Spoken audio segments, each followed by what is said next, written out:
Que sera, sera. Whatever will be, will be.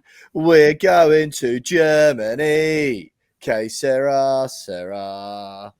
West Ham United 3, Lyon 0, 4-1 on aggregate in the quarter-final of the Europa League. The last time you heard from me and my mate James Jones on the We Are West Ham podcast, we were sat outside Le Modern in Lyon city centre, having a couple of lefes, waiting for the big game, full of apprehension, not really sure in our hearts whether West Ham had what it took to get over the line. And did they get over the line?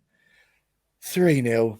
Absolutely incredible stuff. One of the greatest days of my life. Certainly up there with my best ever West Ham supporting experiences. Me, my dad and Jonesy in the away end, absolutely losing the plot when Declan Rice picks up the ball on the edge of the area, shifts it out of his feet in one casual movement and fires it into the bottom left corner, or at least that's what it looked like from where we were sat.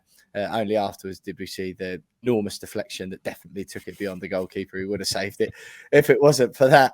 But Jared Bowen careering through the Lyon defence to tuck it in the bottom left corner with razor sharp precision to make it 3-0. Quite frankly, just got a little bit too much for me. Absolutely overwhelming stuff. It all came flooded back. All the grim away days at West Brom, at Bolton, God, far-flung places up and down the country, the miserable defeats, the long journeys home, the complete lack of hope that our club that we loved were going anywhere exciting within the next years, never mind the next few games. But it really felt like a watershed moment, if we haven't had that already with the Sevilla game. West Ham United haven't been in domestic semi-final for years, and now we face a real chance of getting to a European Europa League final with a semi-final against Eintracht Frankfurt. I cannot believe it. I'm still riding high from that day last Thursday. We have, of course, lost to Burnley since you last spoke to us as well. In the drew with Burnley, excuse me. Felt like a defeat. Drew with Burnley in the Premier League since we last spoke. However, as I've been saying to everyone since that Burnley game, the Premier League is beneath us now. We're European giants. Domestic competition means absolutely nothing to us. All this prioritising the Premier League over Europa League, those teams have got it completely the wrong way around. Why do we need to bother about finishing sixth when we're going to win the Europa League and finish the Champions League? James Jones, what an experience. So buzzing to have been able to share it with you, mate. What a time to be alive. I've been thinking all morning about what words I would use to describe that day out that we had on Thursday. All the way from when we met at the airport at 4 a.m, or whatever time it was, all the way up until we begrudgingly had to wake up after about 2 hours sleep to get the plane back less than 24 hours later. Just outrageously fun. It was everything was the whole thing was just so much fun. And yeah, the way we won that, particularly as us two in particular, after that podcast, going into it a little bit apprehensive, going, don't fancy this, really don't fancy this to go through. And then just to turn it on like in the way that we did, particularly after being under the cosh a little bit for the first 30 minutes. And like when, I think after their third chance, it was when Bowen missed that back post chance just before we went 1-0 up. And I thought to myself, didn't say it out loud, I thought to myself, that was our moment, and we'd blown it. That was when he stretched for it and couldn't. Yeah, and Antonio put it back post, and he just couldn't get there in time. And I thought to myself, yeah, that was it. We're not going to score today. Not going to score. And then big Ballon Dawson, near post, 1-0. Declan Rice makes it 2, and then Jared Bowen never misses, does he? And we're on our way, and just the parties we had in that away end. Good grief. Not been involved in something like that for a very, very long time. It's the essence of life for me, that feeling. And it's such a strange one because inevitably with that, like with such highs, there always comes like a bit of a come down almost. Yeah. Because it's just euphoria, isn't it? And honestly, I mean, so it was me, Jonesy, and my dad for the first half. You went and met your brother and sat with him for the second half, didn't you? So you weren't there for the Jared Bowen goal, or with us, sorry. And honestly, the first one was brilliant, but I only sort of half saw it, as in, and we were so far away that it was like half could have gone side netting. So I was celebrating, which was great, like, because obviously I realised it was a goal, and I always get panicky with corners, just assuming there's going to be some invisible tug that I haven't seen. Yeah. So I don't celebrate them properly. But that was what was so beautiful about Declan Rice's. Not only did it put us 2-0 up, which is like a proper convincing, actually, we could do this scoreline, but it was also absolutely zero doubt whatsoever that VAR was going to come back to haunt you. It was there was nothing possibly could have been wrong with it. And it obviously, like from where we were sitting, it clearly went in, unlike the Dawson one, which I thought could have been side netting. And that feeling there is the essence of like my existence, really, because it just feels like there's beyond that is like a ceiling of human happiness. and I think, and you know, my dad was saying, and I think you mentioned, you know, when you have kids or whatever, I haven't had kids, but when, you know, when they're born, that's an amazing feeling, blah, blah. And I understand that, but there's no jeopardy, like, but like beforehand, you're not like in the delivery suite wondering whether Lucy was going to have a baby or not, are you? Yeah, true. You know what I mean? It's not like, and all of a sudden, like Harrison comes out and you're like, yes, because you weren't sure if it was going to happen. It's more of when, not if, whereas the other way around is if, not when. Exactly. Yeah. So because on the table is the idea that not only will West Ham not score at all, that Lyon might score 3, and you've come all the way to France and spent all that money and like going to be absolutely exhausted ahead of a bank holiday weekend for no reason whatsoever, to actually make yourself more miserable than you were when you left. So, but like when the second one went in, it was, I just didn't know what to do. Well, it was just amazing, wasn't it? Was that the one you ended up on the deck for? Yeah, because we were the very last row, weren't we, at the back? And right, yeah. You had the walkway behind us. Mm. And it didn't actually look that far down until I actually fell down, and I was like, "Oh, that was quite a way. That was far." I landed on my back. I got my leg caught in the seat. Only just finished walking with a limp. Yeah, and normally I end up 3 or 4 rows in front, but this time I just ended up behind. I still don't know how I ended up going backwards, but I went backwards, and all the bruises I've got since, don't regret any of them. If anything, I wish they'd stay on me forever, because at least then I can go, see that bruise? That's celebrating Declan Rice's goal in Lyon. Like, you should have got right down the tattoo parlour, mate, like while they were still fresh, and just had them like ink over them so they never ever leave you. Oh yeah, it was well worth it.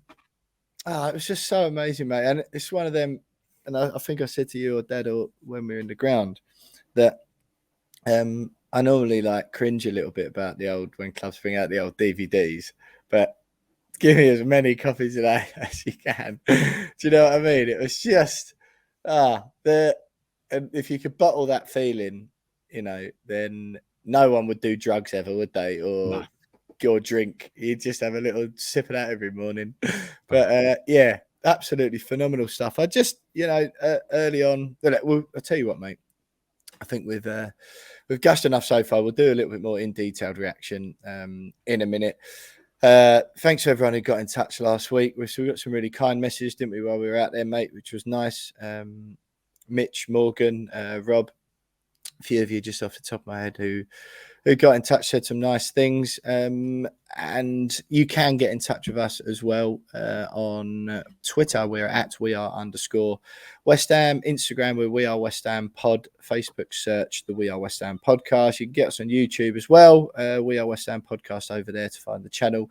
You can email us at wearewesthampod@gmail.com. The links to all the ways you can follow us and contact We Are West Ham are included in the description to this podcast. You can buy us a beer and support Jonesy and I and the pod at buymeacoffee.com/wearewestham, which is what Rob did last week. A very, very generous 5 pints from Rob, which was lovely. They're priced at £5 each over there. And as we've said before, the money goes directly to me and Jonesy. And all we spend it on is beers or equipment to make the pod better. Some of that equipment and lager actually was bought/used in Lyon last week. We had our portable microphones out on the streets, which was a brilliant experience. So yeah, thanks for Rob and anyone else who's donated over there already.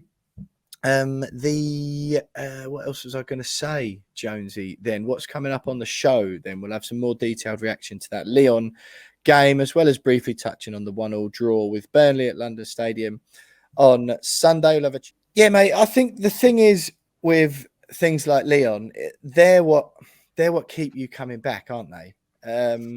Because it's been so long. And like I was saying, right, when Jared Bowen's one went in, it was such a weird experience. And the closest I've come to such feelings before after a West Ham goal, and Bowen's usurped it at the top of the list, was Ravel Morrison at Tottenham, the 3-0 away game. And I was in the away end for that. And that was beyond a sort of anything I'd experienced before. When the 3-0 went in and you kind of knew 3-0, you rarely come like a team comes back from 3-0, do they really? So that feels like it's game, set and match then. And when Bowen was through, I don't know what it was, getting a bit distracted or whatever, but I didn't really see like the build up to it. So I sort of looked up and he was through on goal. And I was like, oh, hang on a minute. So it was like, I don't know what's happened here. It was all a bit of a shock. Like, how's he got there? He's not offside. I didn't really have time to like compute what was going on. And then he put it in the back of the net and I was just hit by this. It was just overwhelming. And I almost cheered, but I almost like froze and like shut down. And it was like standing there and it all like I said to you before, and it genuinely did feel like that. I was there, obviously, you'd sort of sat in with your brother by then, but I was just there with my dad. And it just like loads of stuff sort of come flooding back to me, like proper rubbish West Ham experiences I've had before. And I was cheering a bit, but it wasn't really, it was almost like autopilot cheering. Unlike Declan Rice, which was just complete euphoria. It was just like autopilot cheering a bit. And it was just like my brain was just like glitching because it was like, nope, we've never been here. We've never had to deal with such an experience before of West Ham scoring a goal in a European quarter-final to get to go 3-0 up to almost guarantee yourselves a spot in the semi. Like your brain is just not like, sorry, there's no precedent for this, prior precedent. We've not been here before, so we don't know how to act, unfortunately. So it's just like I just couldn't believe it. And I don't think I still can, really. I don't think I still can. You know, I've been watching some of the social media stuff, which is brilliant, and posted some stuff on Instagram, which is fun. But me and you have texted each other a couple of times, haven't we? And it's just like, I don't know. It just makes me happy, and still is really. I felt the same with the Bowen goal. So I was with my brother and a few of my mates, and we were a little bit closer to the pitch where they were sitting, kind of almost down the front. I've gone from being right at the back to down the front, and I kind of just put my hands up in the air, but didn't shout or scream. It was almost like, wait, we're 3-0 up away at Lyon. And it's kind of going at 2-0 and you're like, right, just got to protect that now, protect the lead. We've got two quick goals in the first half, got to protect that because Lyon will come at us. And instead, it was after that third goal win, and it was like, well, we're through now. Yeah, it's done. And then we just had literally 40 minutes of just having an absolute party, and just can't believe we were about to go to the semi-finals in the Europa League. Yeah. And I keep thinking, I think I said it really early in the season. It was after you beat City in the cup, and we were on a run then where I was just like, it just keeps getting better and better and better, doesn't it? Like, you know, we'd just beaten Spurs in the league. I think we were on a run of 7 or 8 wins in a row in all competitions, and it was like, just when you think, okay, right, we're going to stop being massive now, and then suddenly another big result comes along, and then, you know, I thought the Sevilla second leg was probably going to be the pinnacle of our season. It just in terms of atmosphere, result, euphoria. And then again, it just keeps getting better and better and better. And we've got a massive chance of semi-final. It's not Barcelona, it's Frankfurt. And you're going, hang on, we actually now I'm beginning to believe, hang on, we could win this. Ah, mate, I know. We could win this. If you look at the teams that are in it, and no disrespect to the teams that are still in it, but we can beat all three of those teams that are still in it. We're good enough to beat those teams. And yeah, like just after that Bowen goal, I kind of just, while everyone else is like falling all over the place around me, I'm just standing there, just kind of looking about, going, "Is this real life? Am I experiencing this for the first ever time? Am I actually experiencing this as a West Ham United supporter?" Yes, I am. Yeah. And now you've got grown men kissing each other, strangers kissing each other. I had a random bloke like jump on me back, and I almost ended up my face. And it was just like, what's going on? What's going on? Yeah, like just sheer joy. And my best part, my favourite part of the night, I think, was when we were stuck inside the ground for about an hour and a half, 2 hours, wherever it was. And even then, you get 3 or 4 players that would come out, over to our corner, get involved. But when David Moyes came out on his own and he stood there and we sang his song, and that, everyone knows I'm an emotional fan. I'd already cried at the full-time whistle, burst into tears, bless me. And I was just like, my brother's like, "What are you crying for?" And I was like, I'm happy. Yeah, what are you talking about? Yeah. Delighted. And he come out, and I had a tear in my eye then as well, because I was like, that bloke deserves everything he gets. No. What that bloke. And then that video comes out on social media of him doing that. And he's just taking it in. He's going, I can't, like, a few years ago, he was written off, wasn't he? And now he's taken us to the Europa League semi-final, and he is literally the toast of East London. The man is very, very special to us, and where he's taken us and where he could potentially take us still deserves so much credit. And yeah, that moment, that was one of my favourite moments of the day. Just kind of him on the pitch, all on his own, in front of 3,500 West Ham fans, all singing his name. Just capped off just an incredibly fun day.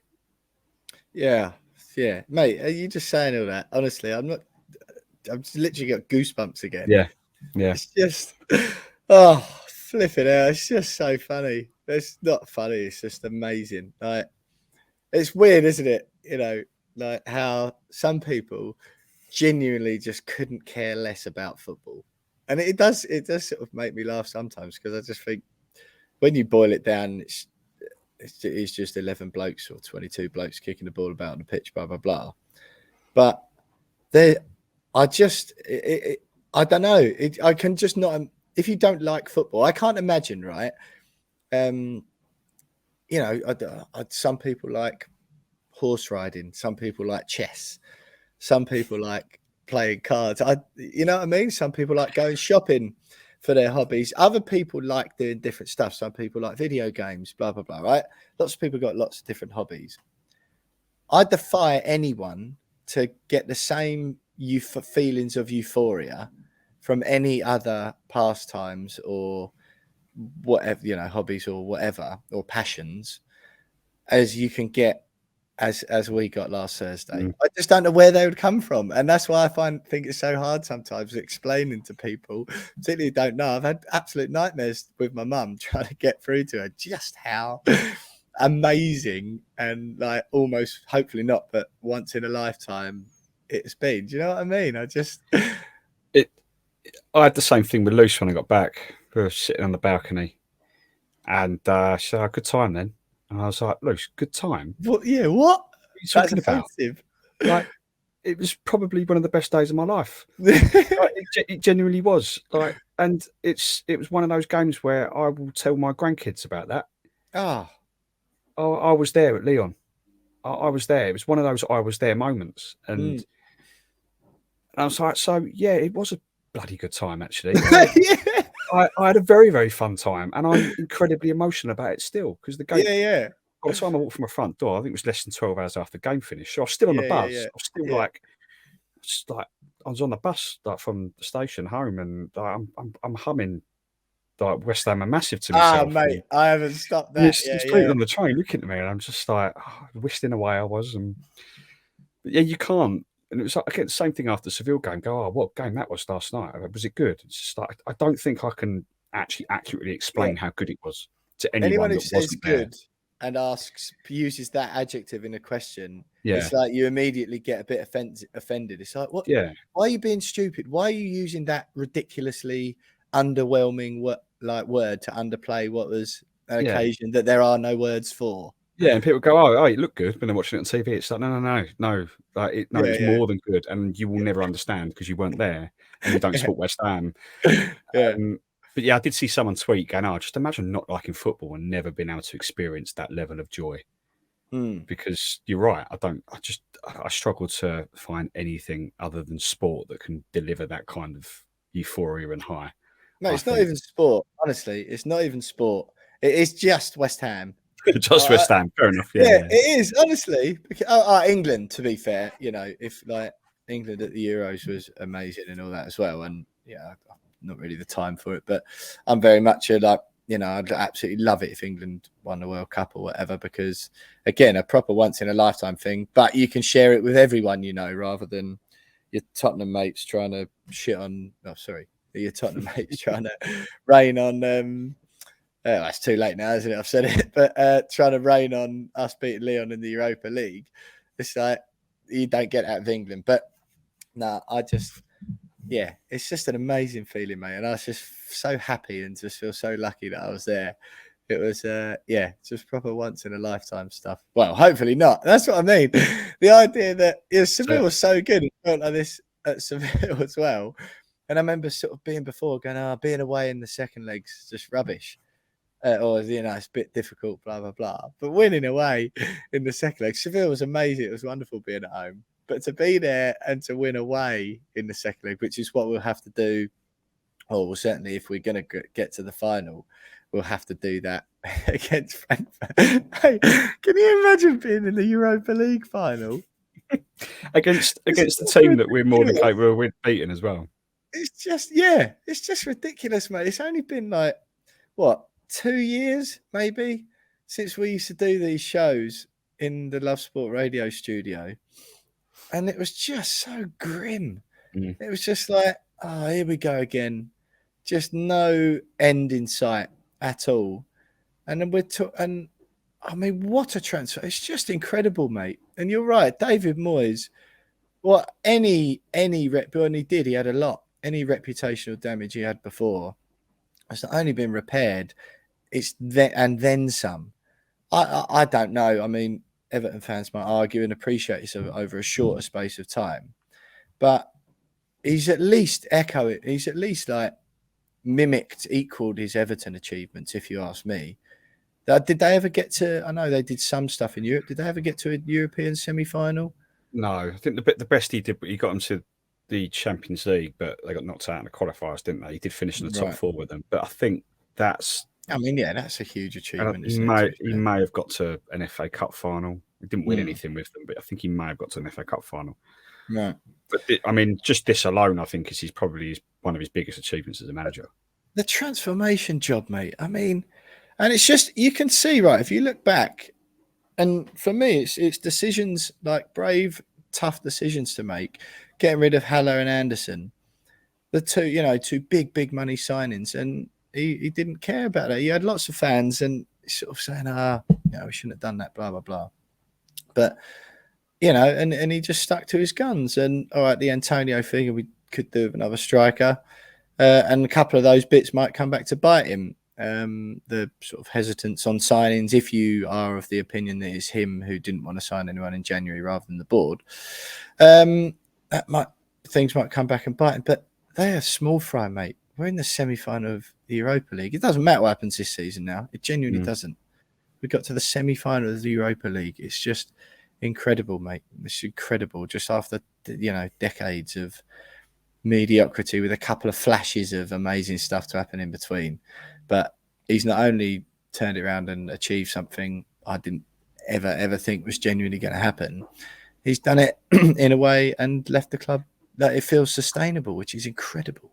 I think, yeah, you're right. I think the peak of what we've been able to enjoy probably over the last decade at least has been, beating Spurs. Beating Chelsea, Spurs away or whatever. Yeah. Spurs away.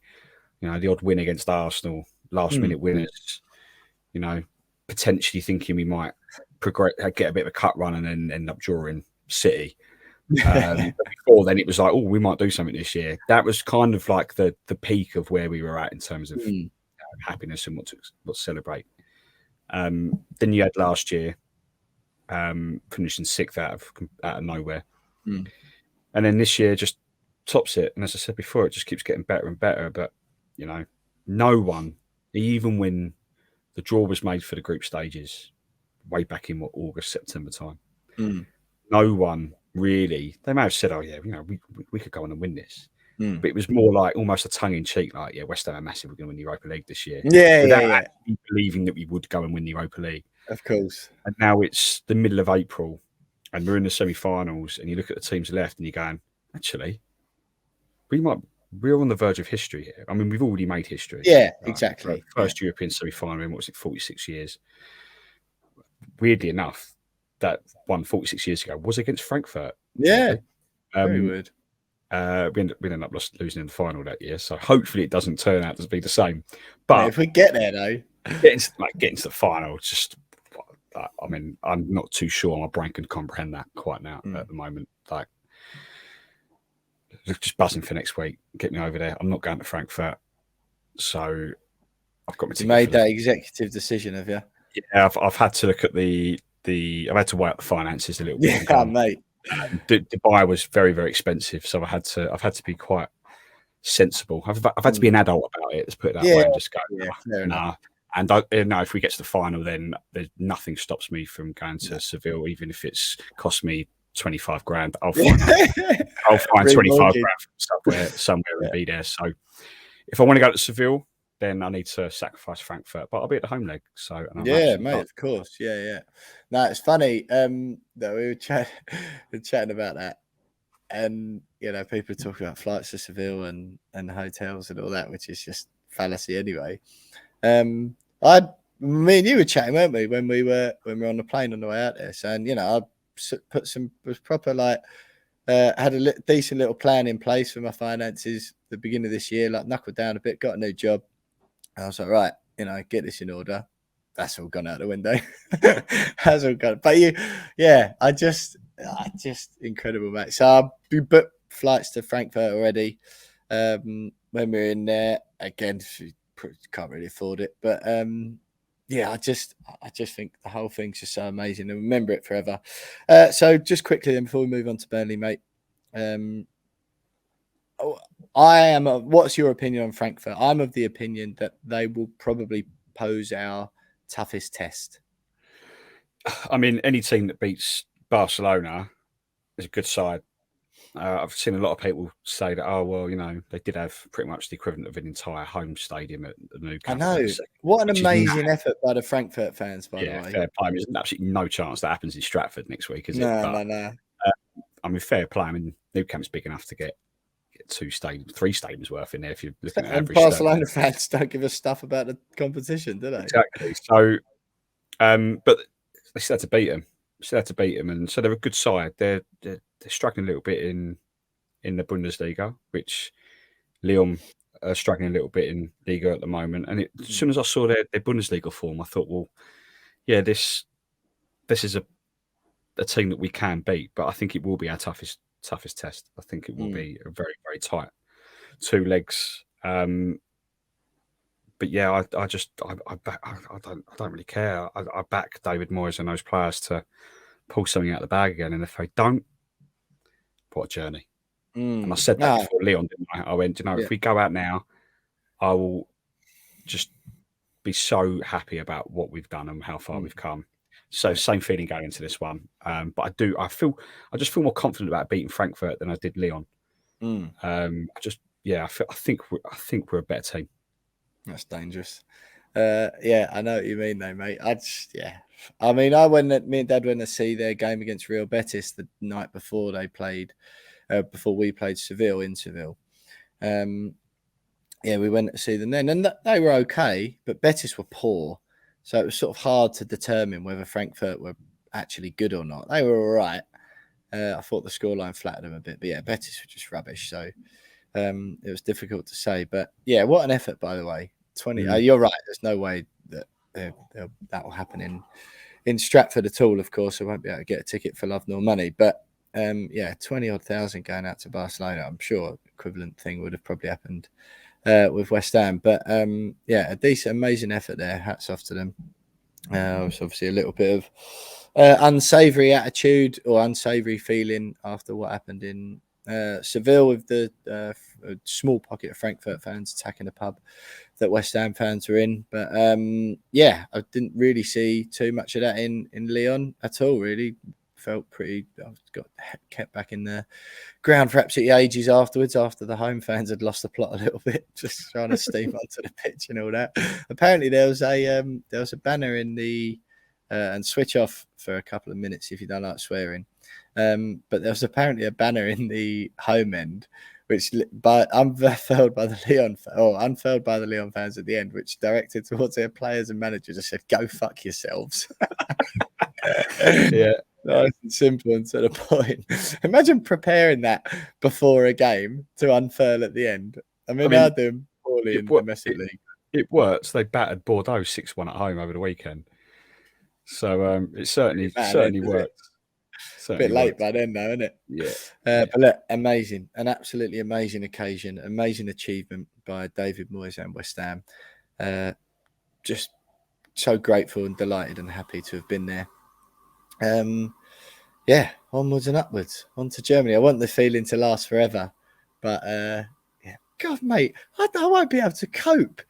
If we win the Europa League, and I'm not getting carried away here, but I'm just saying, we technically have to win, and I said this before, Leon, right? We technically only have to win 2 games of football, or out of 3, to win the Europa League, right? I won't be able to cope. There's no way I'll be able to ingest that experience and come out the other side of it alive. That will kill me. I said earlier on this season, maybe after last season and earlier on this season, I said David Moyes is probably the closest a manager has come to being good enough to win a trophy for West Ham. I think in terms of what he'd achieved last year at the beginning of the season. I did not for 1 minute expect that to potentially be the Europa League. I thought he might go and win a League Cup with us or something like that. A random little League Cup. That's not discrediting the Betway Cup he's already won as well. Yeah. But I thought we've got, under David Moyes, we've got the best opportunity we've had for a very, very long time to actually finally get some silverware under our belt after 40 odd years of no trophy. This is it. This is our opportunity over the next couple of years to do it. And potentially actually, this time next month, we may have already had it in the bag. I mean, God. It's crazy where we are. God. Let's just enjoy it. Like, yeah. God, but mate. you're right. I don't know whether I will be able to hold it together. I won't. No way. Even the Frankfurt stuff, I just don't know. I was struggling. I was struggling to breathe through all the tears when England made the Euros final because I was just so emotional and so happy about seeing England in a final.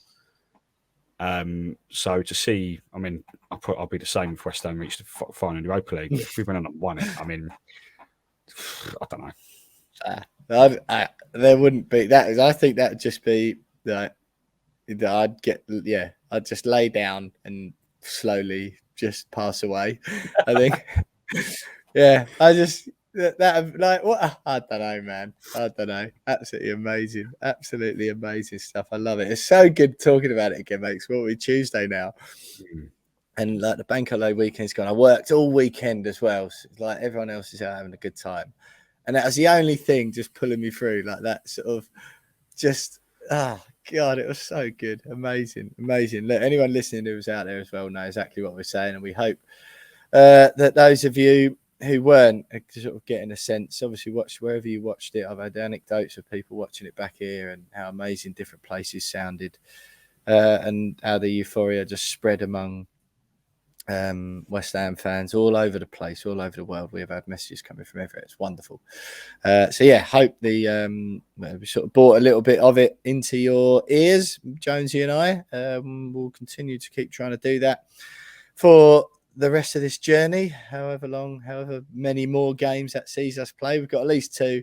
If we've got 3, I don't know what to do, but we'll be there. We'll be here. We'll be there for you at whatever stage it is. Jonesy, let's move straight on. Let's not bother doing another section. Let's just crowbar Burnley in right at the end of this one, and hope people don't really notice that we had to talk about it. 1-0 at London Stadium on the weekend. Burnley managerless, fresh off the back of sacking Sean Dyche. Wout Weghorst, of course. One comes back off the bar. He nods in from close range. The only bloke in the Prem who can beat Souček to a header, probably. Weird. Burnley had their under-23s coach and their captain on the sideline. Their centre-back, which was peculiar. Bit of a frustrating one, really. Probably really carved out enough chances. If we'd have perhaps had a bit more luck, we probably would have come back and completed the comeback and picked up 3 points. What did you make of it? Were you at the game, first of all? Yeah, I was there. Very frustrating. Like, I saw a stat this morning saying that West Ham had the highest XG of anyone in the Premier League this week, at the weekend. Shows how many chances we had to win the game. Didn't. It felt like the injury to Westwood, and I hope we wish him a speedy recovery, because it did look terrible. I mean, obviously we couldn't really see the extent of it from where we were, but we knew as soon as we saw Vlasic's reaction, we knew straight away that it was bad. Have you seen the pictures of it? I haven't seen the pictures, no. Oh, mate, I was at work, so I didn't make the game, and the pictures come through on the wires then, and it was proper, like, knee is, if you'd like just sat down with your legs straight on the floor like normal, like your kneecap would be facing towards the sky, and like his ankle was literally like 45 degrees perfectly, like facing at 3 o'clock. If his knee was facing 12, it wasn't nice. Yeah, terrible. But it felt like, because we were on top up to that point, and it felt like that moment took the momentum out of our intent and just knocked the players a little bit. But then it also gave Burnley a little bit of impetus to go on and try and get a goal, obviously for their teammate, and obviously they went and done that. But yeah, it just took the wind out of ourselves a little bit. I think Vlasic took a little bit of time to get back in the game, because he wasn't having a bad opening half an hour or so, and it was looking like a decent performance against the side that are struggling, no manager. And it felt like, eventually we're going to win this quite comfortably. But that moment, I mean, I might be wrong, but it did feel like it affected the momentum of the game a little bit. And we're very fortunate that Cornet missed that penalty as well. Frustrating all round, but it's difficult to really pin the blame on why it happened. I think there's so many different outside factors, but I think it's severely affected their chance of qualifying for Europe via a league position. Wolves will catch us, I think. In fact, we've still got to play Chelsea, Arsenal, and City in our last 5 games, and then plus Norwich away, and then Brighton, who we just never beat and never will. It's just frustrating, because you look at when we're coming into the last 7 games of the season, and the next games are Brentford and Burnley. Got to win those 2 games, and then we've only got 1 point out of those 2 games. And then you factor in Tottenham losing, Arsenal losing again. And it's frustrating on that front, because the last 2 weekends we've had an opportunity to really give ourselves a big chance of finishing in the top 6 again. And I just fear that we've blown that now.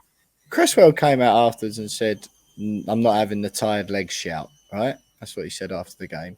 What are your thoughts? Because I wasn't there, and I had it on. I managed to watch. I had it on, sort of like watched it as best I could. I couldn't really get a sense for how the game was going properly. But what did you make of that?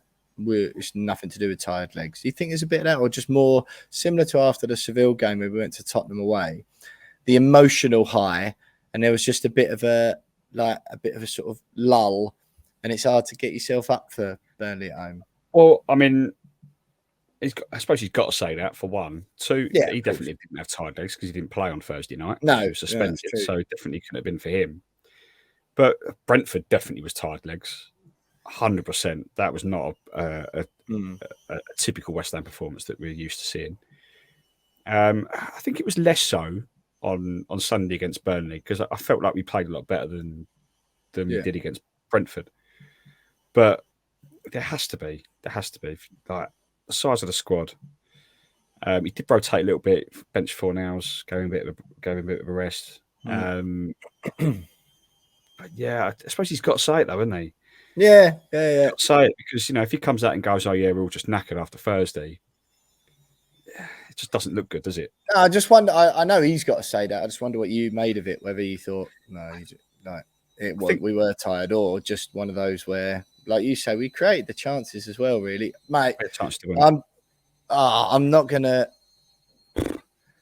Antonio at the end. Sorry, man. Come on.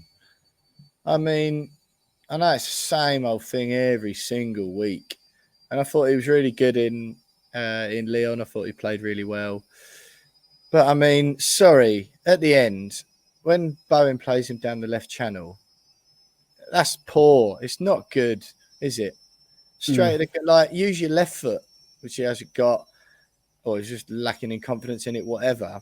Tries to do it on your right. That's how I used to do that playing Sunday League, mate. Run down the left channel and be too scared of kicking it with my left because I might shin it out for a throw-in. So I'd move my body round really clunkily to try and hit it with my right when it really wasn't on.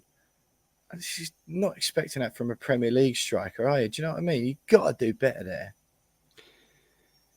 Yeah, but we've almost become used.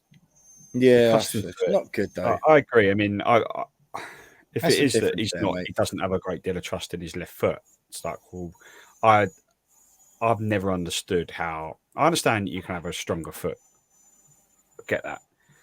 But if you're playing Premier League football, or even just any level of professional, even semi-professional football, you should be able to use both feet. Yeah.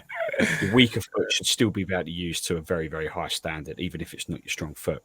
Yeah, you should have a slightly less strong foot, shouldn't you? Not a weak foot. Yeah. You should 99.9% be 2-footed. Especially if you play Premier League, you'd expect it at semi-professional level as well. So if he's not confident in his left foot, then David Moyes should be like, right, this week you're only using your left foot in training, mate. Like proper, go back to school levels. School, yeah. Because he should be using his left foot there. He should be.